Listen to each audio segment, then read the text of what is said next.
Hello, welcome back to my channel, guys. I hope everybody is doing okay and feeling blessed and feeling wonderful. Today I'm going to do a unboxing slash already unboxing video of this iPod Touch 32 gigabyte that I got from eBay.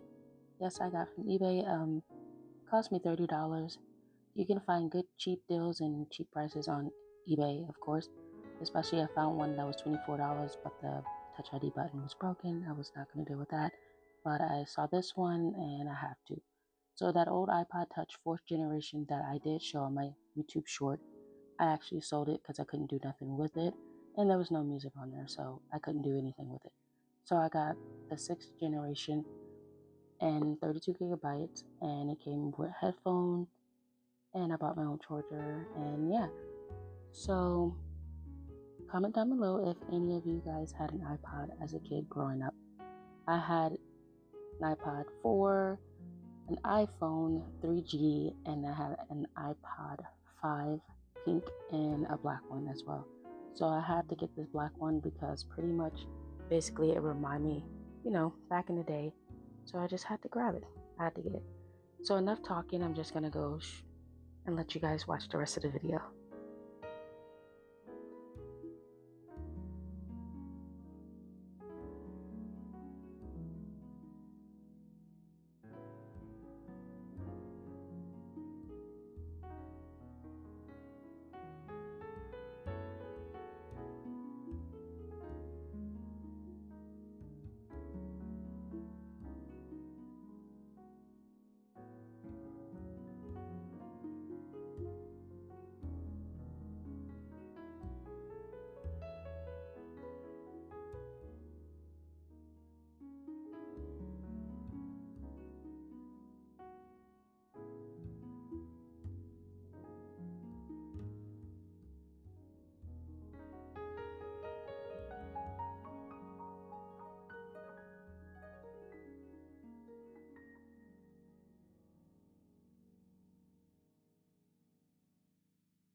I just want to hop on this video real quick. I know everybody should know by now Subway Surfer was a good game back then, and it still is now. I was shocked that they were still doing different themes and stuff for this game, so it's pretty awesome to see that this is going pretty strong. It lags. I ain't gonna lie, it does lag. It's like glitches, but it's still kind of playable. I just not really good at the game, but yeah, I just wanted to show you guys that this is the iPod Touch that I got in 2024. The Bluetooth headphones actually work. I just didn't have Apple Music because I don't use Apple. I use Spotify, and both headphones work. The regular plug-in ones, it works amazing, and the Bluetooth works amazing as well. The battery life, it depends on how you use it or what will you use this iPod for. Me, I use it for Pinterest, YouTube, of course, and I probably will download Spotify on here to listen to music and maybe watch some movies on here. The picture quality came out amazing. Just wanted to show you guys. And also here's some pictures that I took with the flash and without the flash.